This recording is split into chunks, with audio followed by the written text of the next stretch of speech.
माझ्या महाराष्ट्रातील बांधवांनो, भगिनींनो आणि मातांनो, नमस्कार. जय महाराष्ट्र. साधारणतः मी एक महिन्यानंतर आपल्याला भेटतोय. गेल्या वेळेला भेटलो होतो तेव्हा मला वाटतं दुसऱ्या दिवशी 1 मे होता, म्हणजे आपला महाराष्ट्र दिन होता. आणि तिथपासून आजपर्यंत साधारणतः मे महिना आता संपला. 1 महिना झालेला आहे. 1 महिन्यामध्ये नेमके आपण कुठे आहोत, आपण काय केलेलं आहे, पुढे काय करायला पाहिजे, ही संपूर्ण माहिती देणं मला असं वाटतं हे माझं कर्तव्य आहे.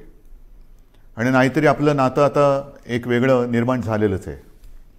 पहिल्या प्रथम मी आपल्याला सर्वांना खरोखर मनापासून धन्यवाद देतो आहे. कारण वर्ष दीड वर्ष अत्यंत अवघड असलेली गोष्ट आपण जिद्दीने आणि निश्चयाने पाळत आहात, ती म्हणजे स्वतःवरती काही बंधनं. आणि त्या बंधनाचा परिणाम आपल्याला अनुभवायला येतो आहे. पुढे काही बोलण्याच्या आधी नक्कीच एक 8-10 दिवसापूर्वी जे एक वादळ, आता ही वादळाची नावं कोण ठेवतं, कसं ठेवतं, काही वेळेला त्याचे उच्चार कसे करायचे, हा सुद्धा एक मोठा प्रश्न असतो. पण ते वादळ हे आपल्या किनारपट्टीला स्पर्श करून गेलं. असं म्हटलं जातं की गेल्या काही दशकातलं सगळ्यात भीषण असं ते चक्रीवादळ होतं. आपण त्या मानाने सुदैवी ठरलो की आपल्याला ते स्पर्शून गेलं. पण गुजरातला मात्र पूर्ण ताकदीनिशी ते धडकलं. गेल्या वर्षी आपल्याला आठवतंय निसर्ग चक्रीवादळ आलं होतं, ते तर आपल्या रायगडमध्येच धडकलं होतं. ही आता एक नवीन दुष्टचक्र किंबहुना दुष्ट चक्रीवादळं अशी दरवर्षी आढळायला लागलेली आहेत. किंवा कुठे आढळतील, काय काय विध्वंस करतील, सांगता येत नाही. आणि तो करत असताना मग आपली एक नाही म्हटलं तरी तारंबळ उडते. एक तर करोनाचं संकट, त्याच्यामध्ये हे वादळ, फार पंचायत असते. त्या संपूर्ण किनारपट्टीतल्या काही धोकादायक वस्त्या असतात त्यातील लोकांना हलवणं, बरं ते हलवताना कोविडचे नियम पाळणं, या सगळ्या फार गोष्टी विचित्र असतात.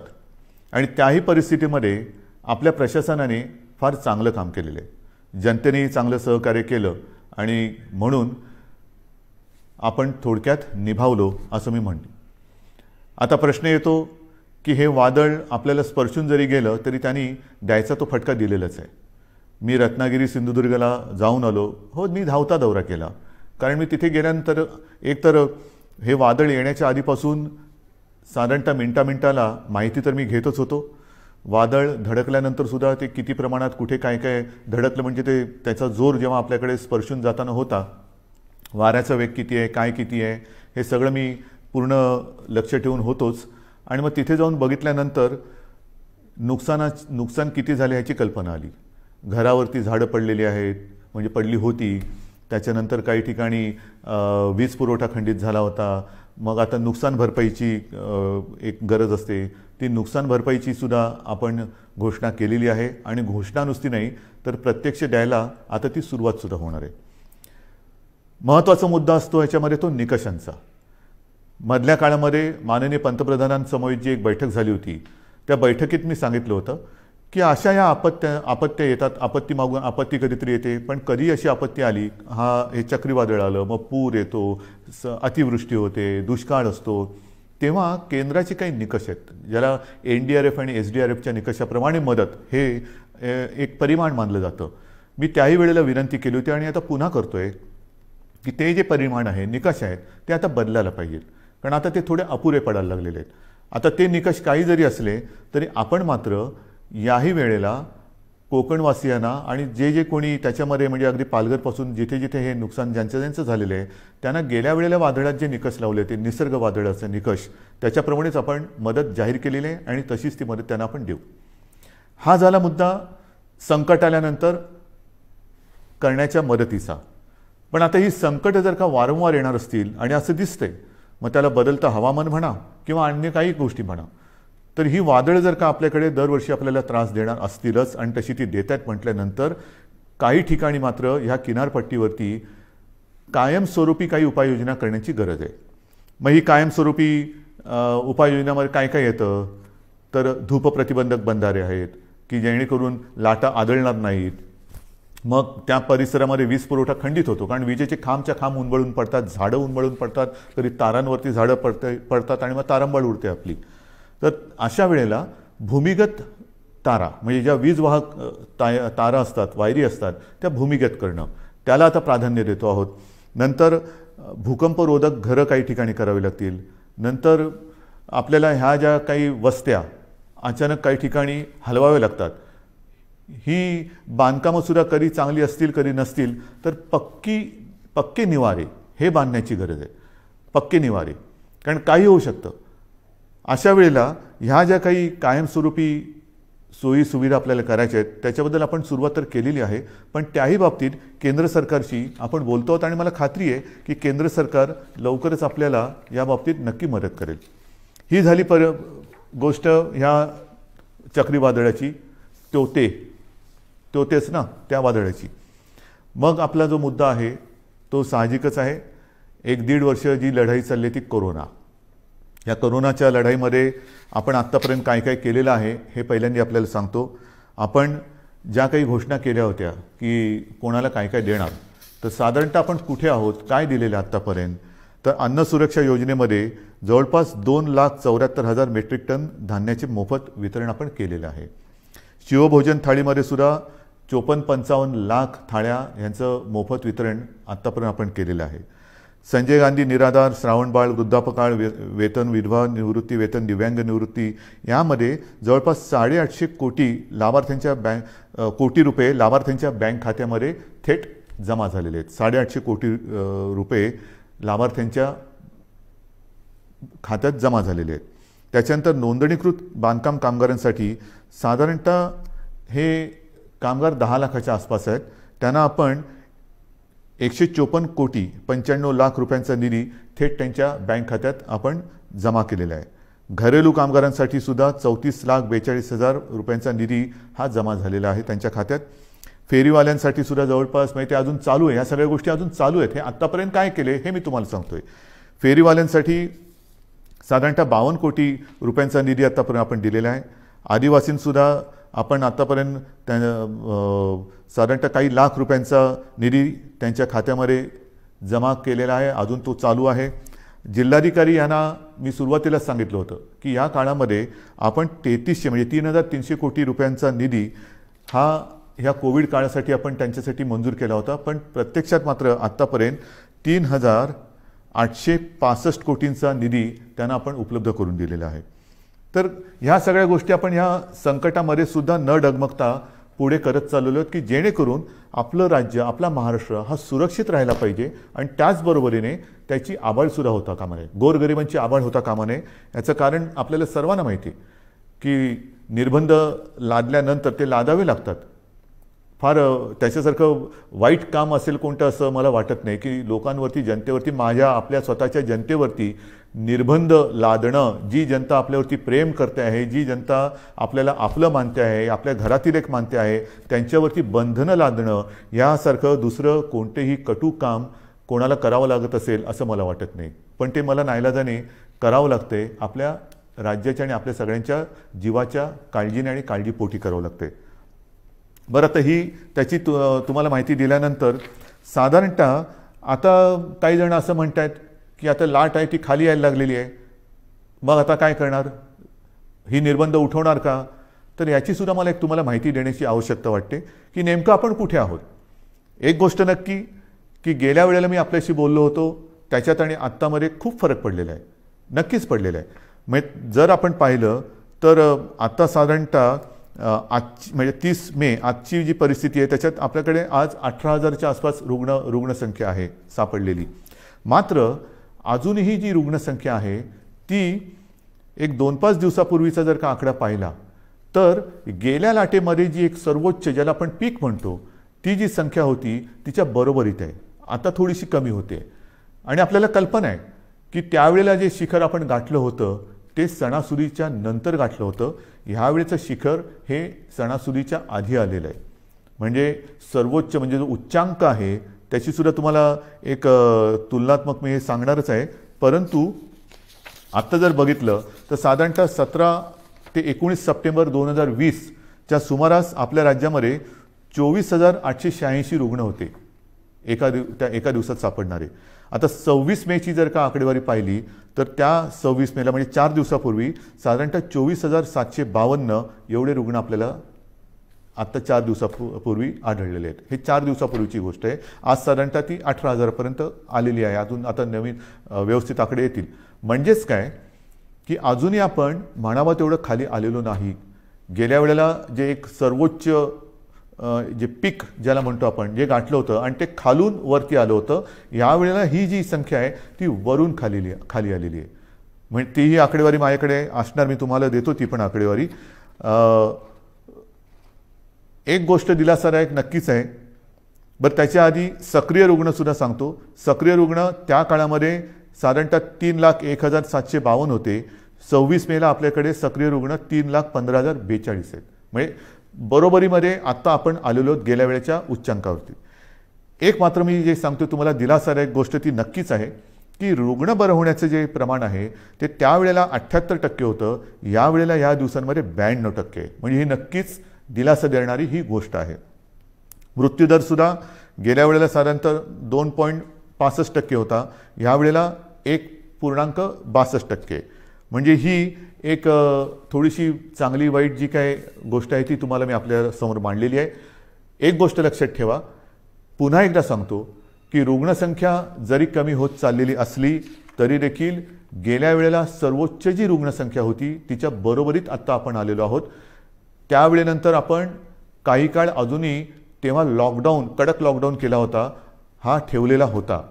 आता आपण निर्बंध लावतो आहोत, कडक लॉकडाऊन आपण केलेला नाही.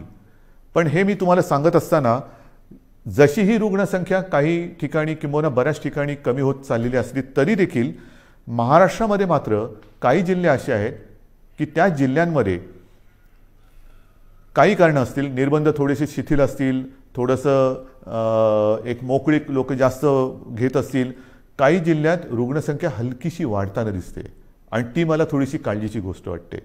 कारण शहरी भागामध्ये हे प्रमाण कमी होताना दिसतंय, ग्रामीण भागामध्ये हे प्रमाण हलकं वाढताना दिसतंय. हे प्रमाण आता आपल्याला ताबडतोब थांबवावं लागेल.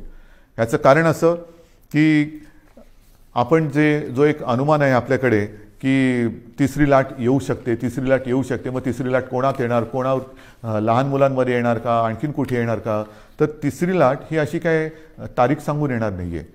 किती दिवसांनी येणार हे सुद्धा अनुमान आपल्याकडे नाही. हे संपूर्णपणे आपल्या वागणुकीवरती अवलंबून असणार आहे. व्हायरस तर आजही आहे. एक मुळामध्ये महत्त्वाचा फरक आणखीन लक्षात घेण्यासारखा आहे की गेल्या वेळेला जी लाट आली होती त्या लाटेतला व्हायरस आणि ह्या लाटेतला व्हायरस ह्याच्यामध्ये एक फरक पडलेला आहे. आपल्याला सर्वांना कल्पना आहे की आपल्याकडे म्युटेशन झालेलं आहे, म्हणजे त्या विषाणूंनी आणखीन एक अवतार घेतलेला आहे. आणि आता हा नवीन अवतारधारी विषाणू जो आहे त्यांनी अन्य काही देशांसमोर प्रश्नचिन्ह उभं केलेलं आहे की हिंदुस्थानातून आलेली लोक हे व्हायरस तर घेऊन येत नाहीत ना. कारण हा जो व्हायरस आहे तो फार वेगाने पसरतो, झपाट्याने ग्रासून टाकतोय. म्हणजे संसर्गित करण्याचा जो वेग आहे तो गेल्या विषाणूपेक्षा प्रचंड आहे, काही पटींमध्ये. तो पटकन पसरतोय, वेगाने पसरतोय, झपाट्याने पसरतोय. आणि एकदा का ग्रासलं तर आणखीन एक गोष्ट थोडीशी या काळामध्ये लक्षात आलेली ती म्हणजे झपाट्याने तो ग्रासून टाकतोय, मात्र बरं व्हायला किंवा रुग्णाला बरं व्हायला उशीर लागतोय. ऑक्सिजनची आवश्यकता ही यावेळेला नक्कीच वाढली, कारण संख्या वाढली होती.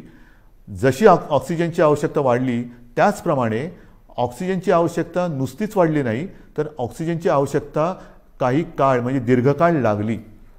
एखाद्या रुग्णाला ऑक्सिजनची आवश्यकता लागलीच तर काही जण सुदैवी आहेत ते पटकन त्यातनं निघाले बाहेर, पण काही जण हे ज्याला आपण लॉंग कोविड म्हणतो ते रुग्ण ह्यावेळेच्या लाटेमध्ये थोडे प्रमाणात गेल्या वेळेपेक्षा जास्त आढळत आहेत.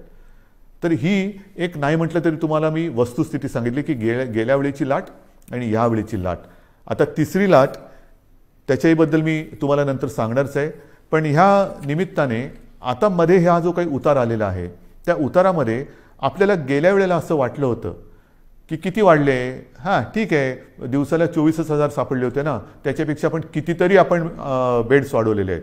त्या बेडची पण संख्या माझ्याकडे आहे, मी तीही तुम्हाला तेव्हा सांगितली होती की साधारणतः आता टेस्ट करणाऱ्या ज्या प्रयोगशाळा आहेत ह्या अगदी सुरुवातीला 2-1 होत्या, ह्याही तुम्हाला माहिती आहेत.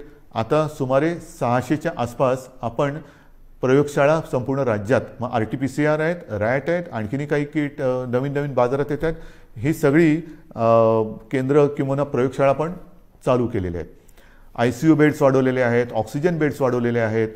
साधारणतः गेल्या वेळेला 3,60,000 होते, ते आता 4-4.5 लाखापर्यंत एकूण बेड्स गेलेले आहेत. हे जरी सगळं करत असलो तरी एका गोष्टीची आपल्याला फार आवश्यकता आहे आणि ती जेव्हा आता यावेळेला जाणवली ती म्हणजे ऑक्सिजन.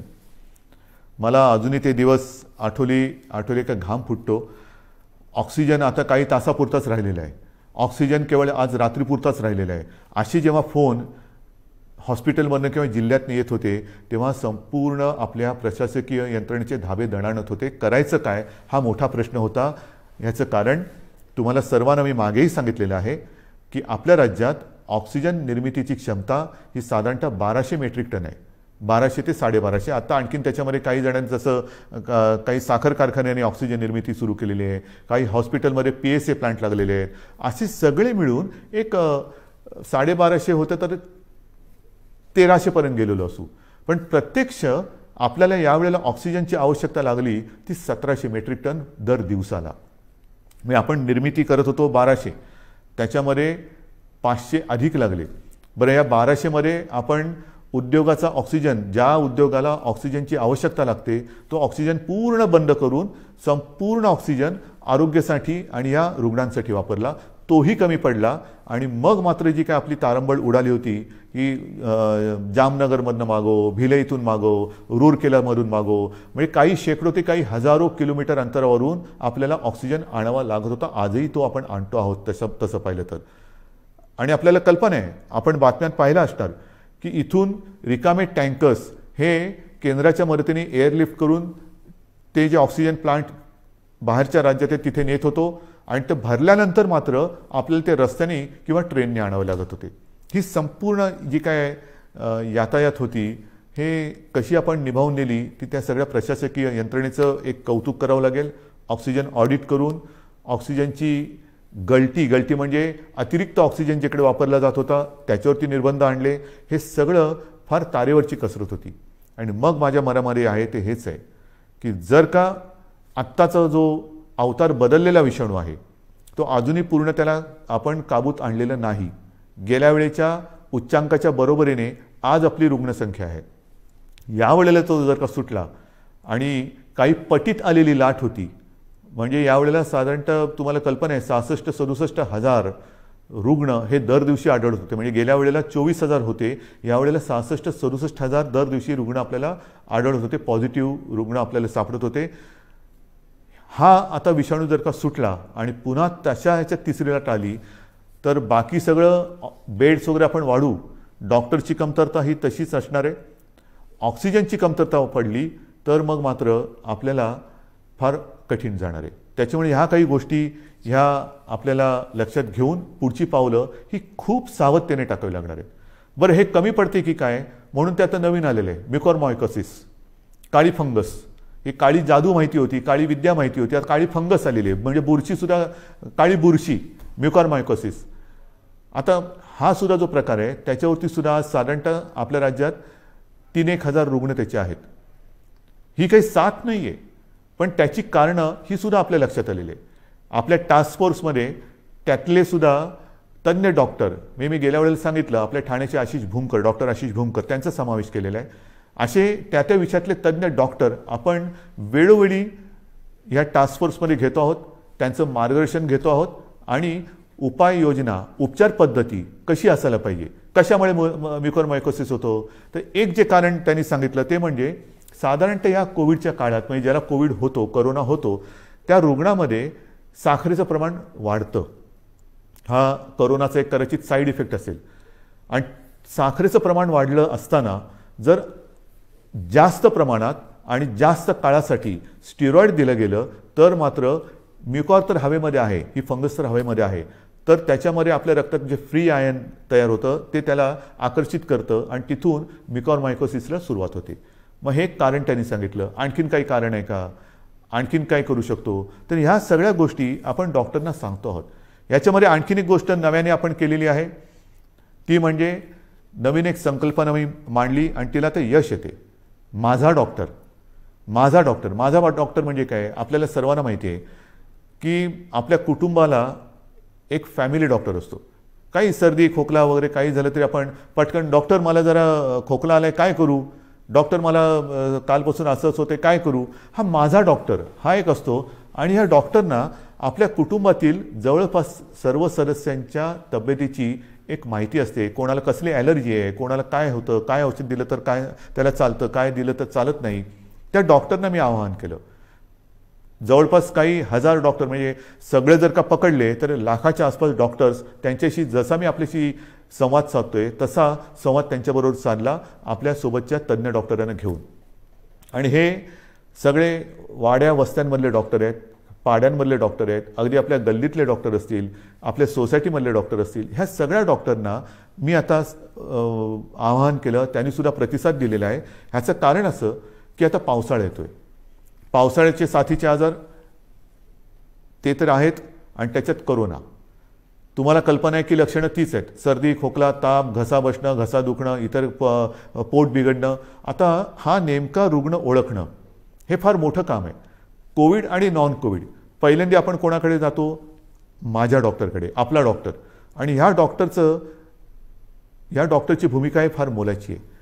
कारण दोन गोष्टी आपल्याला आढळल्या की काही म्हणजे 70-75% कोविडग्रस्तांना कोणतीही लक्षणं नसतात. चांगली गोष्ट आहे. आणि तरी देखील कोविड पॉझिटिव्ह आहे म्हणून घाबरून अशी लोक हॉस्पिटलमध्ये जातात. मग आपण असं म्हणतो की अरे ह्यांना खरंच काही गरज नाही आहे. काही वेळेला तर कसल्या औषधाची गरज नसते. काही लोक असेच बरे होतात. पण ती लोक, असे रुग्ण हॉस्पिटलमध्ये बेड्स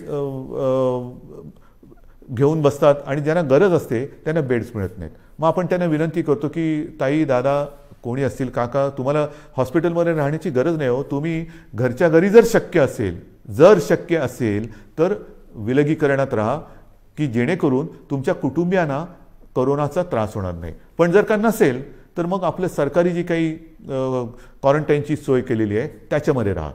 मात्र हॉस्पिटलमध्ये तुम्हाला राहण्याची गरज नाही. मग हे एका बाजूला असताना दुसऱ्या बाजूला आपण काही वेळेला म्हणतो की अरे मृत्यूदराचं काय, मृत्यूदर कसा कमी करायचा. मग त्याचं कारण असं येतं की रुग्ण उशिरा हॉस्पिटलमध्ये आला, घरच्या घरी त्याने अंगावर काढलं, दुर्लक्ष केलं, आला तो सिरियस झाला होता, त्याला आपण वाचू शकलो नाही. आणि मग तिथे ही महत्त्वाची भूमिका ही ह्या कुटुंबाच्या डॉक्टरनी करायचं आहे, माझ्या डॉक्टरनी, की हे नेमकं ओळखायचं कसं. त्याला औषधं देताना कोणती औषधं द्यायची, कोणाला कोणती औषधं देण्याची गरज आहे, अनावश्यक अनाठई आणि औषधांचा अतिरेक टाळा, हे सर्व तज्ज्ञ डॉक्टरांचं म्हणणं आहे. कारण नसताना औषधं देऊ नका, आवश्यकतेनुसारच औषधं द्या. स्टिरॉइड कोणाला द्यायचं, किती प्रमाणात द्यायचं हे नीट ठरवून द्या. आणि घरी किंवा आपल्या विलगीकरण कक्षामध्ये सरकारच्या किंवा महापालिकांच्या एखादा रुग्ण जर का उपचार घेत असेल तर त्याला नेमकी कोणती लक्षणं आहेत की ते लक्षण दिसल्याबरोबर त्याला हॉस्पिटलमध्ये आणलं पाहिजे की जेणेकरून त्याला हॉस्पिटलमध्ये यायला उशीर होणार नाही आणि त्याचा जीव आपण वाचू शकू. तर ह्या महत्त्वाच्या गोष्टी या फॅमिली डॉक्टरनी करायच्या आहेत. एक तर कोविड नॉन कोविड ओळखणं हे फार महत्त्वाचं आहे.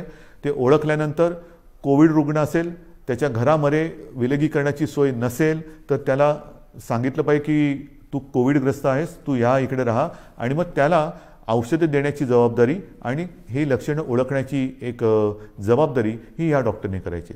आणि मला खात्री आहे की ज्या पद्धतीने या सर्व डॉक्टरांनी प्रतिसाद दिलेला आहे तो प्रतिसाद पाहिल्यानंतर कोविडचं युद्ध आपण नक्कीच जिंकू शकतो, नक्कीच जिंकू शकतो. आता तिसरी लाट ही जी काही येणार म्हणतो आहोत, काही जणांचं म्हणणं असं आहे की जर का वयाप्रमाणे म्हटलं तर पहिली लाट ही ज्येष्ठ नागरिकांमध्ये आली, दुसरी लाट ही युवा ते मध्यम वयीन नागरिकांमध्ये आली, तर वयोमानाप्रमाणे म्हटलं तर कदाचित तिसरी लाट ही बालकांमध्ये येऊ शकेल. आणि मग काय करायचं. काही जणांचं म्हणणं आहे की तसं बालकांमध्ये येण्याचं कारण नाही, पण आली तरी घाबरण्याचं कारण नाही आहे, कारण बालकांमध्ये मुळामध्येच रोगप्रतिकारक शक्ती ही आपल्यापेक्षा जास्त असते. मात्र एक गोष्ट लक्षात घ्या की लहान मुलांमध्ये साथ ही येणार नाही, येऊ नये, येणारच नाही ही माझी प्रार्थना आहे. पण ती आलीच तर ती आपल्याच माध्यमातून येणार आहे. जशी आपण एक काळजी घेत होतो की आपल्यामुळे आपल्या घरातील ज्येष्ठांना ह्याचा संसर्ग होऊ नये, तशीच काळजी आता आपण घ्यायला पाहिजे की आपल्यामुळे आपल्या घरातील लहान मुलांना ह्याचा संसर्ग होता कामा नये.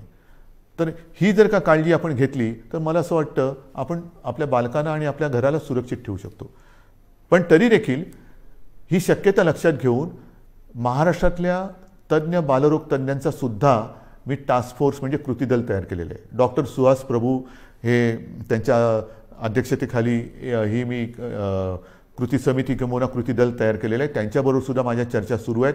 महाराष्ट्रातील सगळ्या बालरोग तज्ज्ञांची सुद्धा एक बैठक घेऊन झालेली आहे. त्यात सुद्धा काही हजार बालरोगतज्ञ हे सामील झालेले आहेत. संपूर्ण सज्जता ही प्रत्येक जिल्ह्यात आपण करतो आहोत. कुठेही सरकार म्हणून आपण कमी पडत नाही आहोत. सगळ्या सोयी सुविधा ज्या ज्या काही करण्याच्या गोष्टी आहेत त्या आपण करतो आहोत. मग महत्त्वाचा आणखीन एक प्रश्न येतो, तो म्हणजे लसीकरण. याची सुद्धा मी तुम्हाला कल्पना दिलेली आहे की साधारणतः 45 वरील वयोगटातील नागरिकांच्या लसीकरणाची जबाबदारी ही केंद्राने घेतलेली आहे. मात्र 18 ते 44 ह्या वयोगटातील नागरिकांची लसीकरणाची जबाबदारी ही राज्याने घ्यायची आहे आणि आपलं राज्य समर्थ आहे. मी पुन्हा एकदा सांगतो, साधारणतः 18 ते 44 वयोगटातील 6 कोटी नागरिक आपल्या राज्यामध्ये आहेत आणि त्या प्रत्येकाला 2 डोस हे जे द्यावे लागणार आहेत, 2 डोस म्हटलं तर 12 कोटी डोस लसीचे घेण्याची एक रकमी एका चेकनी आपली तयारी आहे. आणि जसजसा पुरवठा वाढेल तसतशी आपण लसीकरणाची प्रक्रियासुद्धा वेगात करू, क्षमता अधिक वाढू, 24 तास आपण ती चालू ठेवू आणि लवकरात लवकर या वयोगटातील नागरिक आपण सुरक्षित करू. मात्र त्याला एक मर्यादा आहे. आपली क्षमता आहे पण त्याला एक मर्यादा आहे. क्षमता मी सांगितली, मर्यादा साहजिकच आहे. लसीकरणासाठी लागणारी लस आणि त्याची उत्पादन क्षमता, अजूनही उत्पादन क्षमता आपल्याकडे ज्या लसी निर्माण होत आहेत त्यांची तेवढी झालेली नाही. जे काय मला सांगितलं गेलं होतं त्याच्याप्रमाणे जून महिन्यापासून ह्या पुरवठ्यामध्ये वाढ होईल आणि तो पुरवठा सुरळीत होईल असं मला साधारणतः मे महिन्यात सांगितलं गेलं होतं. मे तर आता संपलेला आहे. आपल्याला लस नाही म्हटलं तरी प्रमाण हळूहळू वाढतं आहे. जसजसं हे प्रमाण वाढेल तसतसं आपण आपल्या या लसीकरणाचा वेगसुद्धा वाढवणार आहोत. आता या महिन्यामध्ये जेवढ्या लसी येतील त्या जास्तीत जास्त लसी आपण घेणार आहोत आणि तेवढ्या सर्व नागरिकांना आपण सुरक्षित करणार आहोत. आजपर्यंत साधारणतः 2 कोटीच्या वर म्हणजे 2.25 कोटी नागरिकांचं आपण लसीकरण केलेलं आहे. म्हणजे 12 कोटी जनतेत साधारणतः 2.25 कोटी नागरिकांना आपण लसीकरण केलेलं आहे. दुसरा डोस, पहिला डोस मधल्या काळामध्ये थोडीशी पंचायत झाली होती पण ती सुद्धा आपण करतोय, कारण ज्यांना पहिला डोस दिला त्यांच्यासाठी दुसरा डोस उपलब्ध नव्हता. मग आपण ते थोडंसं सांभाळून घेतलं आणि त्याकरता मधल्या काळात आपल्याला 18 ते 44 या वयोगटातील नागरिकांचं लसीकरण थोडा काळ स्थगित करावं लागलं होतं. लवकरच ते पुन्हा जोमाने आपण सुरू करणार आहोत. तर ही एक लसीकरणाची परिस्थिती आहे. उच्च शिक्षणासाठी जे परदेशी जाऊ इच्छितात त्या विद्यार्थ्यांसाठी सुद्धा आपण लसीकरणासाठी एक वेगळी सोय केलेली आहे, कारण त्यांचं टाईम टेबल हे वेगळं आहे. तिथल्या टाईम टेबलप्रमाणे तिथे त्यांना जर का पोचायचं असेल तर त्यांच्यासाठी सुद्धा आपण ती तशी सोय केलेली आहे. तर ह्या एक गोष्टी मी तुम्हाला सांगत जातोय. आता नेमकं असं आहे की ह्या सगळ्या गोष्टी चालू असताना मध्ये विषय येतो तो आपला शिक्षणाचा, कारण शिक्षण हा सुद्धा एक महत्त्वाचा घटक आहे. याही बाबतीत आपल्याला कल्पना आहे की 10वीच्या परीक्षांच्या बाबतीत आपण निर्णय घेतलेला आहे की यावर्षी 10वीच्या परीक्षा न घेता त्याच्यासाठी सुद्धा आपण एक मूल्यांकन करून 10वीच्या विद्यार्थ्यांना आपण त्याप्रमाणे पास करणार आहोत. 10वीचा तर निर्णय घेतला, 12वीचं काय करणार? कारण 12वीचा सुद्धा निर्णय घ्यावा लागेल. तर 12वीच्या बाबतीत सुद्धा आपण एक आढावा घेतो आहोत. त्याच्या बाबतीत सुद्धा एक पद्धत काय ठरवता येईल ती सुद्धा आपण ठरवून लवकरात लवकर हाही निर्णय आपण घेणार आहोत. पण मला एक गोष्ट अशी वाटते की जशी 12वीची परीक्षा आहे की ज्या 12वीच्या परीक्षेवरती पुढचं शिक्षण अवलंबून असतं, मग नीटची परीक्षा असेल, इंजिनिअरिंगची असेल, आणखीन कसली असेल, इतर राज्यात जाऊन शिकण्याची वेळ येते, तर त्याकरता थोडं एक केंद्राने सुद्धा धोरण ठरवायला पाहिजे. ही परिस्थिती संपूर्ण देश नव्हे जग ग्रासून टाकणारी ही परिस्थिती आहे. 100 वर्षापूर्वी अशी परिस्थिती आली होती आणि त्याच्यानंतर ही परिस्थिती जिला आपण तोंड देत आहोत. तर ज्या परीक्षांचं महत्त्व इतर पुढच्या आयुष्यावरती परिणाम करणारं आहे, भवितव्य त्याच्यावरती अवलंबून आहे. मी माननीय पंतप्रधानांना गेल्या वर्षी एक विनंती केली होती, तीच आज आपल्या माध्यमातून करतोय. कदाचित मी पत्र पण लिहायचे असेल तर पत्र लिहीन, बोलायची आवश्यकता असेल तर बोलीन सुद्धा, की काही वेळेला हे जे निर्णय आहेत ते सर्व देशासाठी त्याचं एक धोरण असलं पाहिजे. की 12वीची परीक्षा आहे, काय करायला पाहिजे, आणखीन काही परीक्षा असतील तर देशात त्याचा जर का एक पडसाद उमटणार असतील तर देशासाठी एक धोरण असायला पाहिजे. शैक्षणिक धोरण हे एक असायला पाहिजे. हा निर्णय हा केंद्राने एक घ्यायला पाहिजे. केंद्राने एक थोडंसं आम्हाला मार्गदर्शन करायला पाहिजे. 10वीचा निर्णय आम्ही घेतला, 12वीचं पण आम्ही घेणार आहोत, पण तो निर्णय देशभर सारखा पाहिजे. नाहीतर एखाद्या राज्यामध्ये समजा ही परिस्थिती आटोक्यात असली तर तिकडे परीक्षा होते, एखाद्या राज्यामध्ये परिस्थिती आटोक्याच्या बाहेर असेल तर परीक्षा होणार नाही.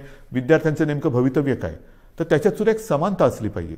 ठीक आहे, काही वेळेला राज्यांच्या परिस्थितीनुसार, जसं मी तुम्हाला सांगितलं की आज सुद्धा आपल्या राज्यामध्ये काही जिल्ह्यामध्ये परिस्थिती कोविडची आपण काबूत आणलेली आहे, काही मात्र ठिकाणी थोडीशी अजूनही वाढते आहे.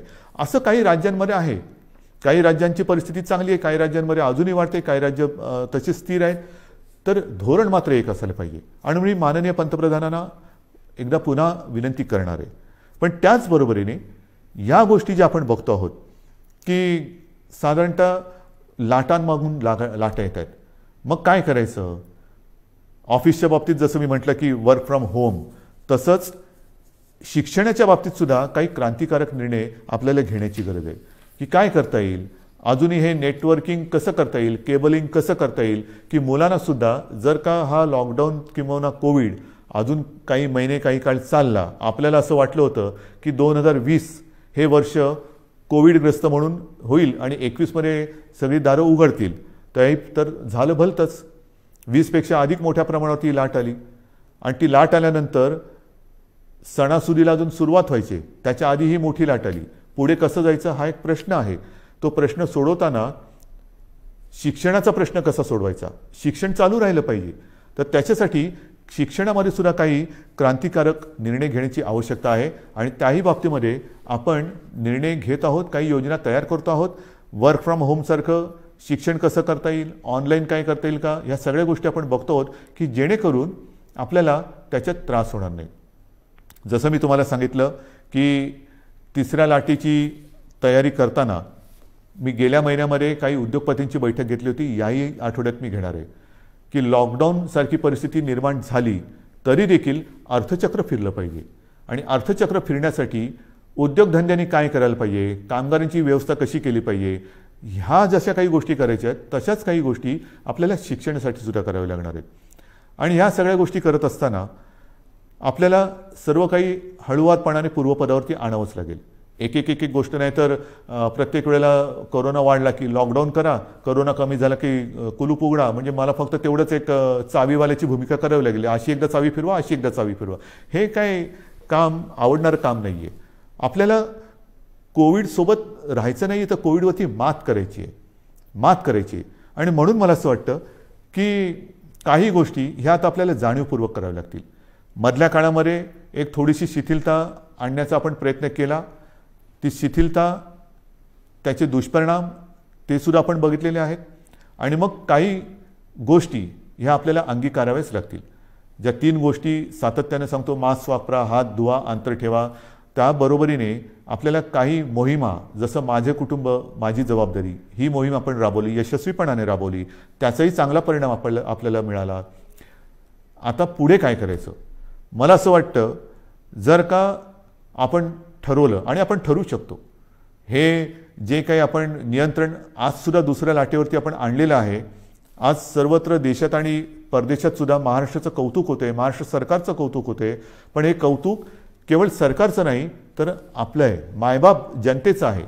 सरकार काय करणार, सरकार नियम लावेल, सरकार बंधनं टाकेल, पण जनतेने जर का सहकार्य नाही केलं तर कोणतेही सरकार यशस्वी होऊ शकत नाही. तर आत्ताचं हे नियंत्रण आहे, आत्ताचं जे काही नाही म्हटलं तरी आपण, मी यश अजून म्हणत नाही पण नियंत्रणच म्हणू, हे संपूर्णपणे आपलं श्रेय आहे, माझ्या माता भगिनींचं आणि बांधवांचं श्रेय आहे. आपण सहकार्य केलं नसतं तर कोविडचा लढा आज दुसऱ्या वेळेला आपण काबूत आणू शकलो नसतो. अजून तो संपलेला नाही, पण मला खात्री आहे तुम्ही जिद्दी आहात, तुम्ही लढवई आहात. तुम्ही एकदा जर का मनात आणलं तर ते तुम्ही करू शकता. आणि म्हणून मी तुम्हाला एक गोष्ट आणखीन सांगणार आहे की जसं माझे कुटुंब माझी जबाबदारी आपण एक मोहीम राबवली, मी जबाबदारी मोहीम राबवली, तसं जर का प्रत्येकाने ठरवलं, कारण मी आपल्याला बोललोच की आता शहरी भाग आणि ग्रामीण भागामध्ये ही लाट वाढते आहे. थोडं लाट म्हणजे थोडीशी रुग्ण वाढ होते. शहरांमध्ये आता नाही म्हटलं तरी बऱ्यापैकी नियंत्रणात आहे. पण शहरं काय आणि गाव काय, प्रत्येकाने जर का ठरवलं की मी माझं गाव कोरोनामुक्त करीन, कोरोनामुक्त गाव आपण नाही करू शकत. कोरोनामुक्त गाव जर प्रत्येक नागरिकाने जर ठरवलं की माझं घर मी कोरोनामुक्त ठेवीन, माझं घर कोरोनामुक्त, सगळ्यांनी ठरवलं माझं घर कोरोनामुक्त, तर ती वस्ती कोरोनामुक्त झाली. सर्व वस्त्यांनी जर ठरवलं की आपण कोरोनामुक्त राहायचं, गाव कोरोनामुक्त झालं. गावाने सर्व ठरवलं तालुका कोरोनामुक्त होणार, जिल्हा कोरोनामुक्त होणार, सर्व राज्य कोरोनामुक्त होईल. आणि होऊ शकतं, झालेलं आहे. माझ्यासमोर आता 3 नावं आहेत. एक तर आपल्याला सर्वांना कल्पना आहे, आपले पोपटराव पवार, हिवरे बाजार, त्यांनी त्यांचं गाव कोरोनामुक्त केलेलं आहे. त्याचबरोबरीने 2 तरुण मुलं आहेत, मला कौतुक आहे त्यांचं, नवीन सरपंच आहेत. एक आहे ऋतुराज देशमुख, सरपंच घाटणे, तालुका मोहोळ, आणि दुसरी आहे कोमलताई करपे, ह्या सुद्धा आंत्रोळी तालुका दक्षिण सोलापूरच्या. ह्या तिघांनी म्हणजे पोपटराव पवार यांनी तर केलंच, पण ह्या दोघांनी 2 तरुण मुलं आहेत, ह्या दोघांनी आपापलं गाव कोरोनामुक्त केलं आहे. मग ही मुलं करू शकतात तर आपण नाही करू शकत. आजपासून आपण निश्चय केला पाहिजे की गाव कोरोनामुक्त करायचं, कोरोनाला थारा द्यायचा नाही. संपूर्ण सरकारी यंत्रणाही तुमच्यासोबत आहे. ज्या ज्या काही गोष्टी केल्या मी या तिघांशी बोलणार आहे, पोपटरावांशी बोलणार आहे, ऋतुराजशी बोलणार आहे आणि कोमलताईशी सुद्धा बोलणार आहे की काय नेमकं तुम्ही केलं. आणि जर शक्य असेल तर मी एकदा जसं मी आज तुमच्याशी बोलतोय फेसबुकवरनं, तसं या तिघांनाही तुमच्याशी बोलायला लावणार आहे. मी आपल्या राज्यातल्या सर्व सरपंचांना सांगतोय की या 2 सरपंचांनी जर त्यांचं गाव कोरोनामुक्त करू शकले तर आपण आपलं गाव का नाही कोरोनामुक्त करू शकत.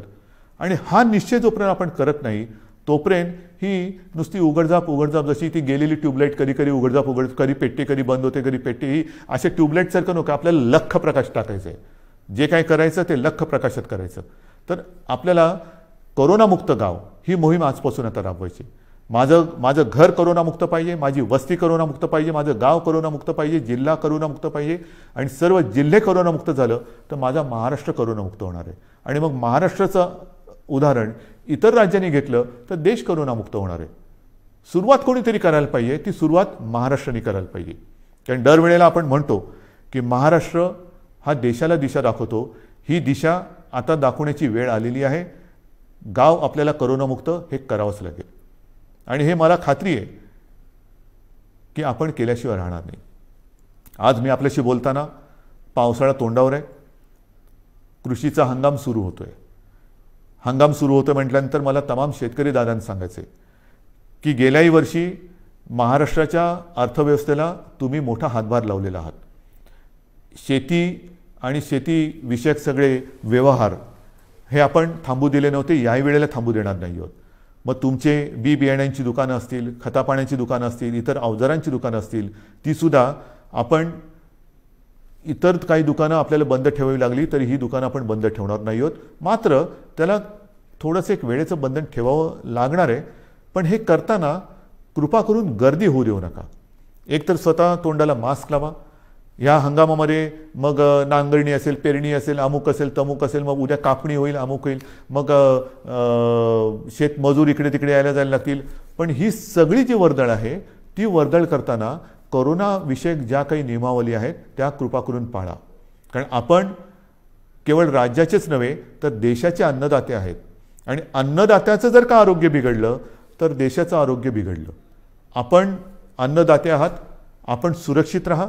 आपल्याला संपूर्ण सहकार्य सरकार करतं आहे, सरकार करेल. आपल्या कृषीविषयक ज्या काही गोष्टी असतील त्याच्यावरती कोणतीही बंधनं आपण टाकत नाही आहोत. ते सगळे व्यवहार, सगळ्या गोष्टी ह्या व्यवस्थित चालू राहतील. फक्त एकच अट आहे, कृपा करून ही बंधनं पाळा आणि गर्दी होऊ देऊ नका. शेवटी मी एकच सांगेन की ही दुसरी लाट ही अपेक्षेपेक्षा फार मोठी होती. या दुसऱ्या लाटेमध्ये अनेक जणांनी आपले आप्तस्वकीय गमावलेले आहेत, कुटुंबीय गमावलेले आहेत, अगदी मित्र परिवारातले काही मित्र गमावलेले आहेत. यामध्ये काही बालकं ही अनाथ झालेली आहेत, काही पालकांनी आपली बालकं गमावलेली आहेत. फार विचित्र आहे, ही साथ फार विचित्र आहे. आणि ही साथ एवढी वाईट आहे की हा म्हणता ओळखी पाळखीची माणसं ही आपल्याला सोडून गेलेली आहेत. यापुढे मात्र असं होऊ देता कामा नये. जी बालकं दुर्दैवाने अनाथ झालेली आहेत त्या बालकांसाठी केंद्र सरकारने एक योजना जाहीर केलेली आहेच, पण तरी देखील आपलं राज्य सरकारसुद्धा एक योजना करते. कोणत्याही परिस्थितीत दुर्दैवाने ह्या बालकांचे पालक जरी त्यांनी गमावलेले असतील तरी त्यांचं पालकत्व हे सरकार घेईल. त्यांची आयुष्यातील वाटचाल ही मात्र आम्ही पोरकी होऊ देणार नाही, अनाथ होऊ देणार नाही. ह्या अनाथ बालकांना जिथे जिथे शक्य असेल तिथे तिथे सर्व पावलोपावली पदोपदी सरकार समर्थपणाने त्यांना साथ देईल. शिक्षण असेल, इतर काही असेल, राहण्याची गोष्ट असेल, काही असेल, ही योजना आम्ही आता तयार करतो आहोत आणि ती योजनासुद्धा आपण लवकरच जाहीर करून त्याची अंमलबजावणी करू. बांधवांनो, भगिनींनो आणि मातांनो, दुसऱ्या लाटेवरती आपण नियंत्रण आणतो आहोत. मात्र हे नियंत्रण आणत असताना काही जण कदाचित कुरबुर करतील, कारण अजून नाईलाजाने आपल्याला हे निर्बंध पुढचे 15 दिवस वाढवावे लागत आहेत. हे वाढवल्यानंतर म्हणजे 15 जूनपर्यंत हे वाढवावे लागतच आहेत. नुसते निर्बंध वाढवत नाही आहोत, तर आता आपण जिल्ह्यानुसार आढावा घेऊन काही जिल्ह्यात हे निर्बंध कदाचित कडक करावे लागतील, काही जिल्ह्यात कदाचित हे निर्बंध थोडेफार आपण शिथिल करू शकू. पण ह्या शिथिलतेचा अर्थ सर्व काही संकट गेले असं समजू नका. गेल्या वेळेला पहिल्या आणि दुसऱ्या लाटेच्या मधला जो काळ होता त्याच्यामध्ये मोर्चे, समारंभ, इतर काही गोष्टी, लग्नसराई हे आपण फार मोठ्या प्रमाणावरती नाही म्हटलं तरी झालं. ग्रामपंचायतीच्या निवडणुका झाल्या आणि नंतर मात्र ती दुसरी लाट अपेक्षेपेक्षा काही पटीत जास्त आली.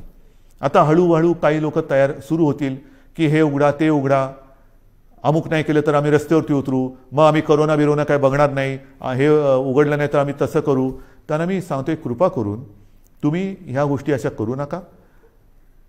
मला पूर्णपणे माहिती आहे की हे संकट फार विचित्र आहे, पण नुसतं हे संकट आता कमी झाले म्हणून घाईगर्दीने रस्त्यावरती उतरू नका.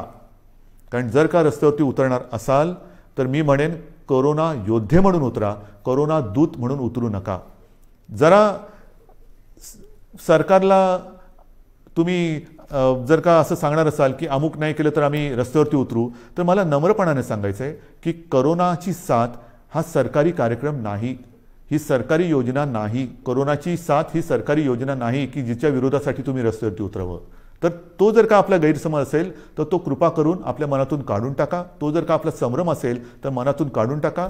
दुर्दैवाने आपल्या आजूबाजूला बघा, ज्या घरामध्ये काही बालकं अनाथ झालेत, काही पालकांची मुलं गेलेली आहेत, हे निर्बंध तर आपण उठवणार आहोतच, पण निर्बंध उठवल्यानंतर सुद्धा घरातील कर्ता गमावलेला आहे त्या कुटुंबाकडे सुद्धा आपल्याला लक्ष द्यावं लागणार आहे.